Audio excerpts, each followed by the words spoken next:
What's up, everybody? I'm Kirk, and this is the State of the Boom, your monthly recap of FPS news, releases, and a look at upcoming titles. And I stuffed a lot into this episode. I have a hands-on with the recent Boltgun 2 demo, along with a few other recent demos for a mini demo roundup, as well as some news on the possible future of the Sin franchise, the Embracer Group de-embracing itself, and some FPS announcements big and small to look forward to, or maybe cringe at.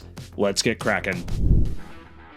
Kicking off this news segment is a story that rocks in all sense of the word. This last month, the United States Library of Congress included the original Doom soundtrack, composed by Bobby Prince, into its National Recording Registry, deeming it a treasure worthy of preservation for all time for its cultural and historical importance to the nation. This is a massive honor for Bobby Prince, to say the least. Essentially, this is the US government validating the cultural significance of Doom's legendary music and ensuring future generations will be able to enjoy it. And I hope they turn the volume up so they can't hear Joe Lieberman rolling in his grave. While composing the soundtrack, Prince took inspiration from prominent heavy metal artists of the day, like Metallica, Pantera, Alice in Chains, and in some of the tracks borrowing pretty liberally from their riffs. His work would not only define the soundscape of Doom and its future games, it would help define the sound and culture of future FPS games to come, and, according to the Library of Congress, lay the foundation for future generations of game composers. Along with audio recordings, the Library of Congress preserves a slew of other media types for permanent preservation, most notably film and print, as well as video games. Currently, the library has around 4,000 video games preserved. Doom is among them. A big congratulations to Bobby Prince, as well as the original Doom team.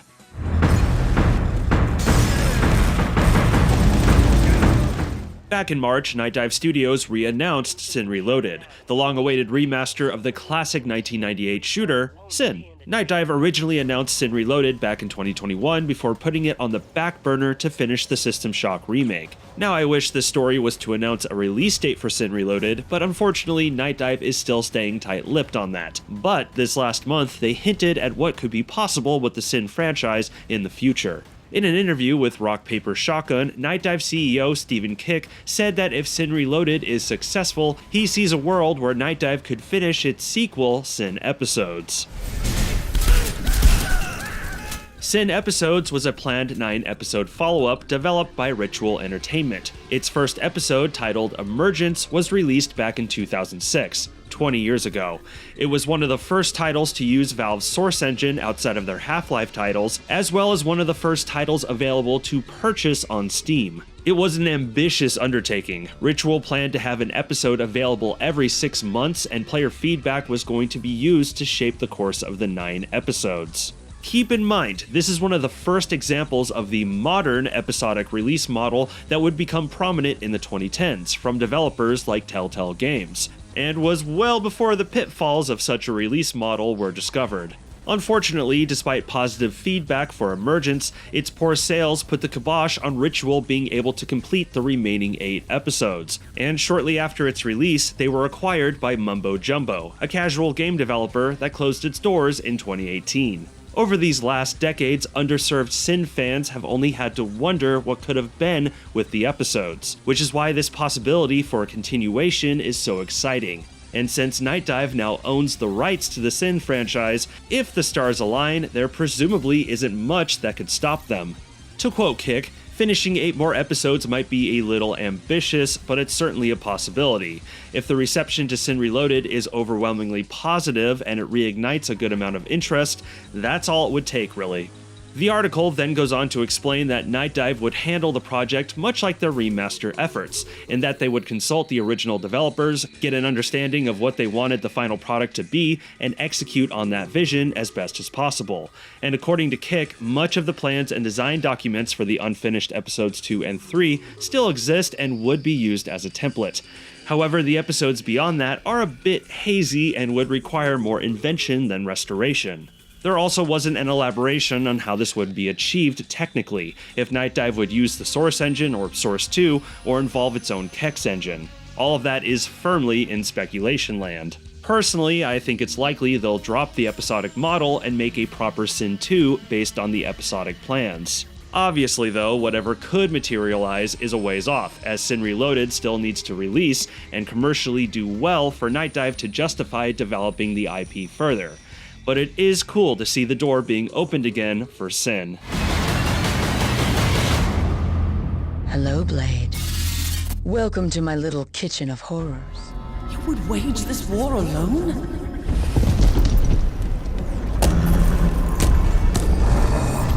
No, not alone. The ownership of some beloved FPS franchises was shifted around last month, with the bulbous Embracer Group splitting into two companies.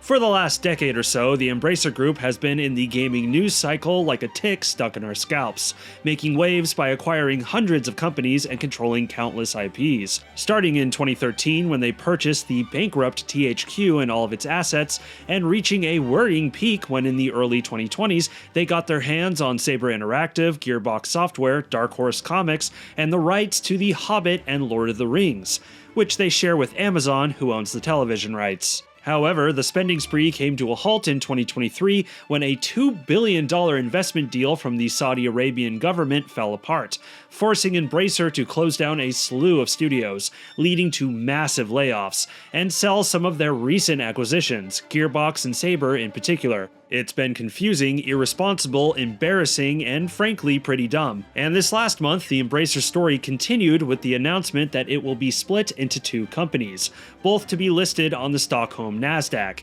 Embracer and Fellowship Entertainment, with its many companies and IPs split between the two. Keep in mind, this follows a previous three-way split back in 2024 that saw them spin off their tabletop gaming companies and mobile game divisions.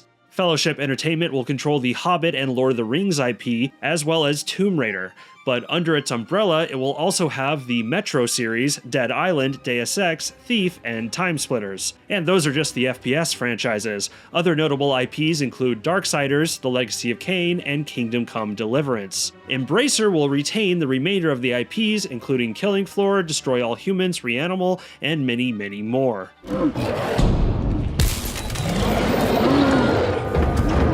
So why the split? Well, besides to further recover from the massive debt of the lost Saudi investment, it's largely to untangle the mess of its acquisition spree and manage its assets more efficiently. By dividing their IPs between separate companies, those companies will be able to focus on just those IPs alone, instead of everything having to be managed under one big convoluted umbrella. It also protects the crown jewel assets, like Lord of the Rings and Tomb Raider, from the corporate baggage Embracer has created for itself. While I have found Embracer's hungry hippos mentality worrying and irritating for all the layoffs and upheaval it's caused, my silver lining hope here is that we can at least see some beloved franchises get some attention and revival. In particular, Deus Ex and Thief, which have seen some motion with the recent Thief VR and the announcement of the Deus Ex remaster, which didn't go over well and led to a much needed delay. But it's something, I guess. And perhaps we could finally see something happen with Timesplitters, although I'm not getting my hopes up too high for that. It might be the fans that have to save that one. 10 mics, then your asses better be in formation north of the stadium. Alright, hold your noses, it's time to take a quick shot of AAA announcements. Call of Duty Modern Warfare 4 was announced, not to be confused with Call of Duty 4 Modern Warfare. Coming from series originators Infinity Ward, along with 10 other support studios, the 23rd installment in the COD franchise Bad guy. will continue the story of Captain Price, but now in the backdrop of a war between North and South Korea, as evidenced by the Eastern stylings of the 4 in the logo. Well, ain't that something? Naturally, it will feature a single-player campaign, competitive multiplayer, and the return of the DMZ extraction shooter mode. This will be a purely current-gen Call of Duty, releasing on PS5 and Xbox Series, and of course, PC. Support for PlayStation 4 and Xbox One have been dropped. FYI, this also marks the end of Warzone support for those platforms. However, one of the big headlines for MW4 is that it will be releasing on Nintendo Switch 2, the first COD to come to a Nintendo platform in 13 years. The last being Call of Duty Ghosts on the Wii U. Bad guy. Modern Warfare 4 has a lot to prove, as its predecessor, Modern Warfare 3, was poorly received, as was last year's goofy Black Ops 7. Although Activision and Infinity Ward have stressed that this will not be an over-the-top campaign of super soldiers, but is aiming to be more grounded like the older entries. Oh, wow, I just had the craziest feeling of deja vu. Call of Duty Modern Warfare 4 is set to release on October 23rd. Next up, we had the surprise and kind of odd announcement of Unreal Engine 6. This happened during a Rocket League esports event in Paris, where a teaser was shown, revealing the engine logo, as well as an announcement that Rocket League will be moving to the engine. It's been using Unreal Engine 3 since launch. Not much more information is known, and it's likely more will be dropped during the upcoming Summer Games Fest, which at the time of this upload should be going on, so if any news was just dropped, I'll likely touch on it in next month's Boom. Prior Unreal engines have been used in a slew of AAA and indie games, in particular first-person shooters, and it's likely Unreal Engine 6 will continue to be a prominent tool in the FPS community on the whole. However, Unreal 5 has had a polarized reception, to say the least, from gamers complaining about its unoptimized performance. In fact, many have joked with this announcement that the 6 stands for the average frames per second its games will run. UE5's performance woes have been largely attributed to its Lumen and Nanite features, and while Epic has made improvements, the issues have not been entirely fixed, and many developers have avoided these features altogether to keep their games running smoothly, raising questions if such features were really all that necessary. It poses a lot of questions as to whether UE6 will improve upon its predecessor's technical hiccups, questions that hopefully will be answered in the coming months.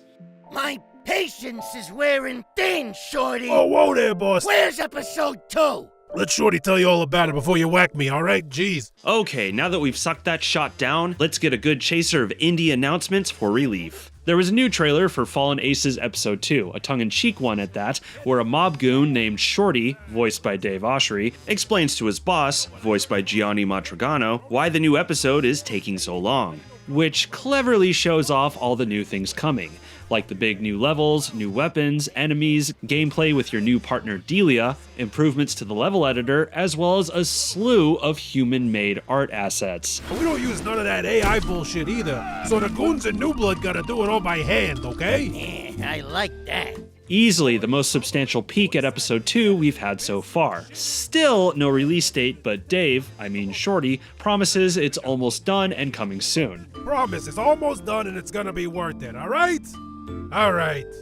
I gotta go take a dump. New Blood saying something is coming soon should always be taken with a grain of salt, but I appreciate the transparency and this trailer is really fun to watch. I have it linked below.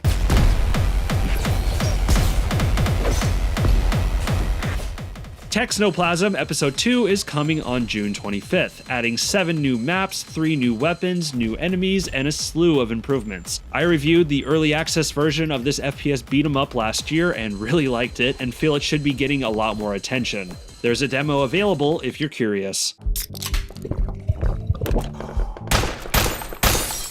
Hole Punch Cocktail is a goofy upcoming single-player FPS that takes place in the surreal dreams of a burned-out office worker with a drinking problem. This is coming from a South Korean solo developer and will have players fighting enemies with weaponized office equipment and drinking various intoxicating beverages to give them powers. This is really unique looking and I'm eager to check out a demo for it, which hopefully should be dropping later this year.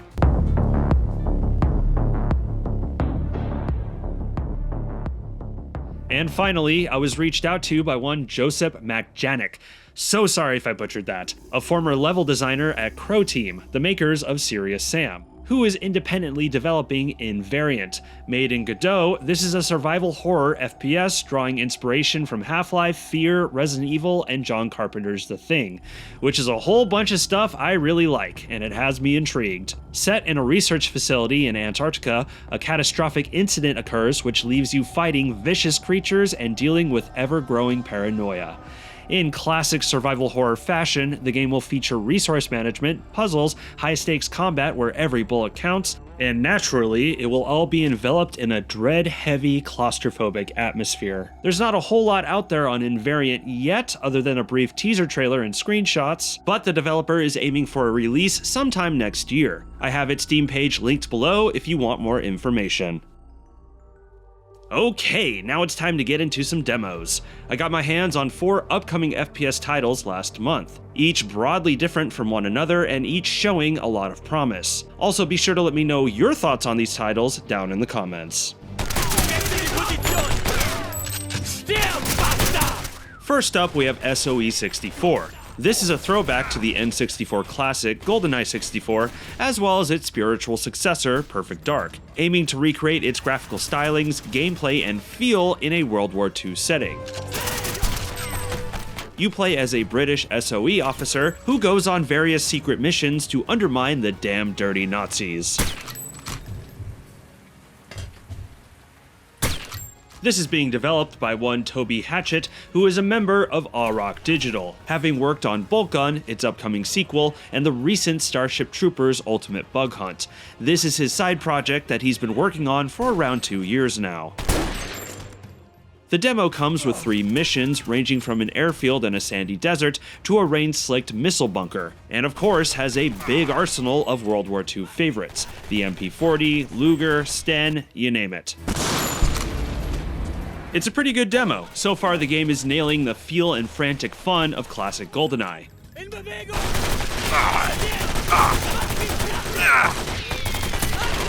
Oh! Goodness. Definitely pushing the nostalgia buttons. My only issue with the demo is using a controller with it. Since this game is pretty faithful to the GoldenEye controls and feel, with auto-aim and zoom-in ADS for finer shots, my preference was to use a controller with it, as I feel mouse and keyboard undermine its old-school qualities. And it does work and feels generally good, however controller button graphics are not programmed into the game yet, and not all functions are mapped to the controller. And worse yet, I ran into some bugs when trying to remap things, like the changes not registering. Also, you're gonna want to turn that sensitivity way down. Toby assured me though that a demo update is coming in June, just in time for Next Fest, bringing a bunch of quality of life improvements as well as fixes to the controller issues. SOE64 is aiming for a mid-2027 release. Unfortunately, a multiplayer mode will not be coming in the initial launch, but Toby told me it could happen as a post-launch DLC if the game does well or gets funding from a publisher. However, there will be a Zombies mode available at launch, and he was kind enough to share a few screenshots of that. A Zombies mode with GoldenEye gameplay sounds fun to me. If you're someone who grew up on classic shooters such as this, check this demo out on Steam and let me and the developer know what you think.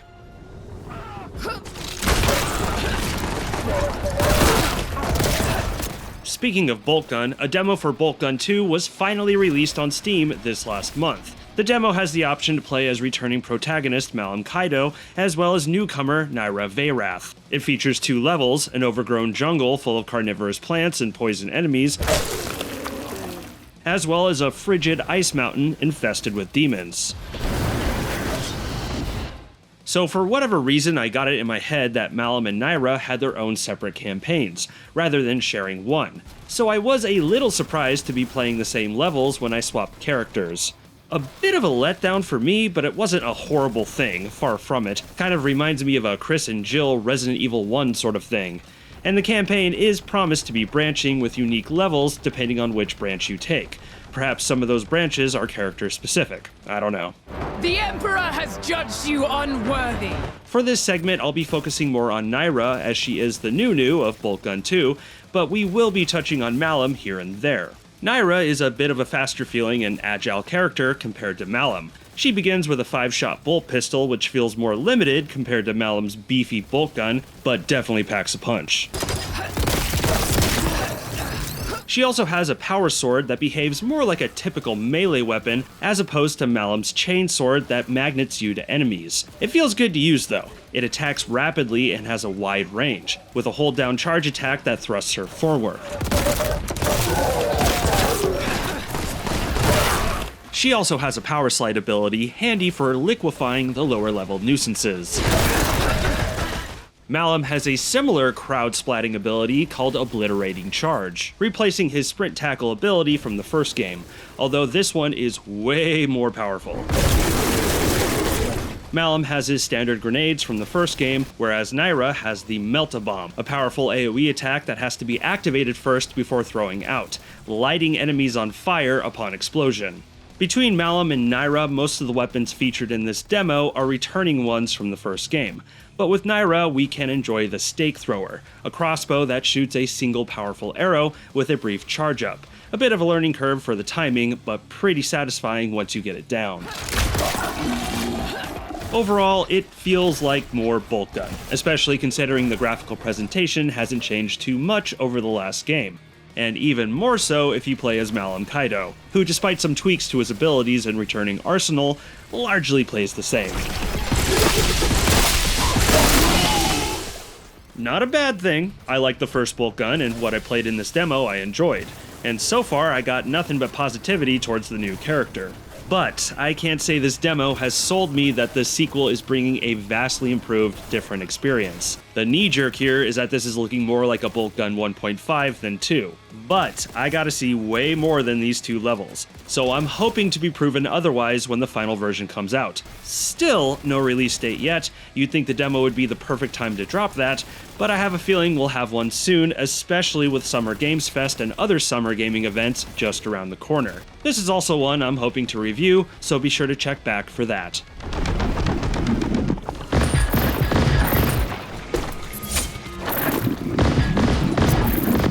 Changing gears, we have Altered Blood Plus, or AB+. In development from True World Studios, this is a movement-focused FPS platformer with a whole lot of stylish ultraviolence and splatter that actually plays a big part in the game mechanically. Melee is a big focus here with knife and movement mechanics that reminded me of titles like Ghost Runner, although there is also gunplay to be had. It also has a unique mechanic where black sap that spews from enemies, essentially their blood, acts as a spring to make you jump higher. Enemy gibs also heal you. The handful of levels in the demo had me exploring sprawling vertical zones in search of 3 bells that would unlock the exit, with a few chunky guns to play with, a machine gun type and shotgun.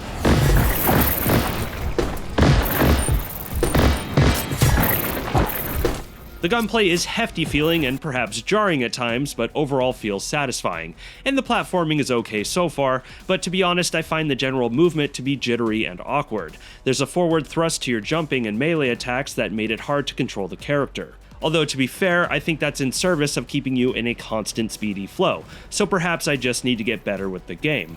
But I do feel at the same time your default movement speed is a bit too slow for that, and I don't know, overall it was somewhat constrictive yet slightly out of control, if that makes sense.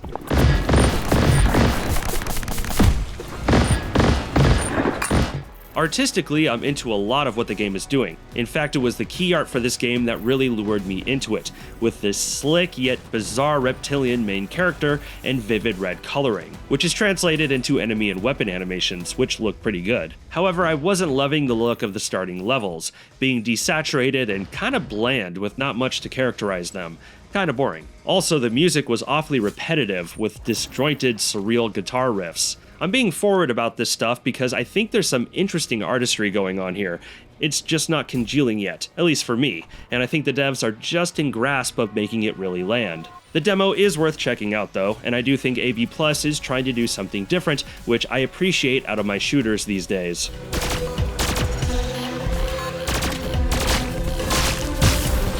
Last, we have DEATHMOON from developer Koroks. So this demo has actually been out for a few months now, but I got around to playing it and really wanted to include it. DEATHMOON is a roguelite FPS where you play as an astronaut who gets trapped inside a moon and has to make his way down through it level by level, each becoming increasingly more dangerous with varied enemies and traps, but also lending some goodies to collect to help you on your runs in typical rogue fashion.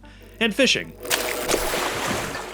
So far, the game has it where it counts. The combat is fun, a hair floaty, but it makes sense with the moon setting, and the shooting snaps with some great damage feedback.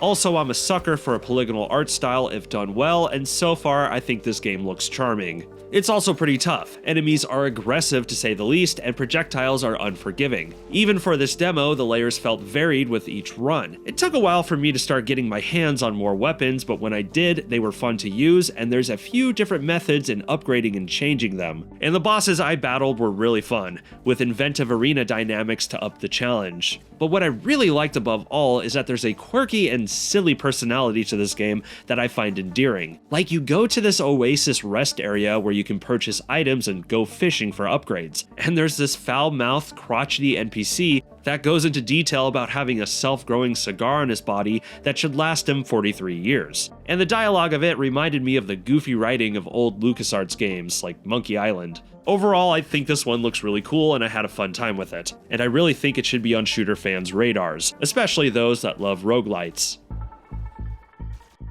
Now it's time to go over the FPS titles that released last month. Naturally, if there's one I overlooked, be sure to shout it out in the comments.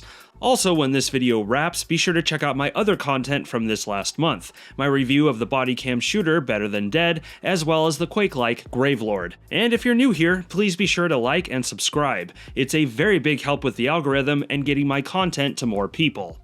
Kicking off the month was Betrayed, a 3-to-16 player party shooter built around chaos and backstabbing. Go as fast as you can to keep your health from draining away in Blood Vial, a micro FPS that released on the 4th. Developed by Frankfurt Fickelhorn, which is really fun to say, Core is a retro melee FPS where you must destroy the Earth from the inside out. It entered early access on the 4th. PvP movement shooter Mech Draken released for free on the 6th. Single-player mech shooter Atomics came into early access on the 6th, and is also free. Blind Fire dropped for free on the 7th, a twist on the arena FPS where you must battle in pitch-black arenas. Chunky office-themed FPS Devil's Desk released on the 7th. Hellish roguelite Hellbreak graduated from early access to 1.0 on the 8th.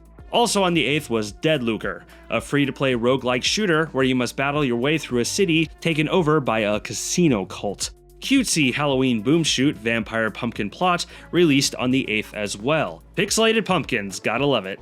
Survive nightmarish monsters with a buddy in the co-op bodycam horror game No Backup, released on the 9th into early access. Bodycam shooter Better Than Dead slid into early access on the 12th. Quake 2 inspired boom shoot Flaw entered early access on the 12th. Rusty horror shooter Saint of Chains released on the 12th to give us nightmares. N-Punk is a blocky post-apocalyptic online shooter. It got players deathmatching on the 14th. Dark Messiah inspired The Adventures of Sir Kix-a-Lot got us booting buffoons in the spikes on the 15th. Anything But a Gun is a free roguelite where you battle AI in a corporate office with anything but a gun. It released on the 18th. Co-op FPS roguelite Deep Rock Galactic Rogue Core, the spin-off to Deep Rock Galactic, dropped into early access on the 20th. A co-op stealth game developed by some of the pioneers of the genre, Thick as Thieves brought the sneaky on the 20th. Trippy bullet hell shooter Luna Abyss crowded us with projectiles on the 21st. Battle the infected in a future post-apocalyptic Washington state in Rotfront, which released into early access on the 21st. Bodycam tactical horror shooter AAU Blacksite shot its way onto early access on the 21st. Gravelord released into 1.0 on the 21st as well. Tactical historical shooter Beyond Enemy Lines Vietnam dropped on the 22nd, featuring co-op PvP and a mission editor.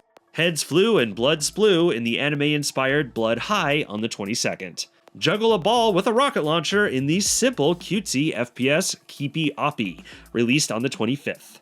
Also on the 25th was No More Demon, an early access roguelite where anime heroines battle hordes of vibrant yokai.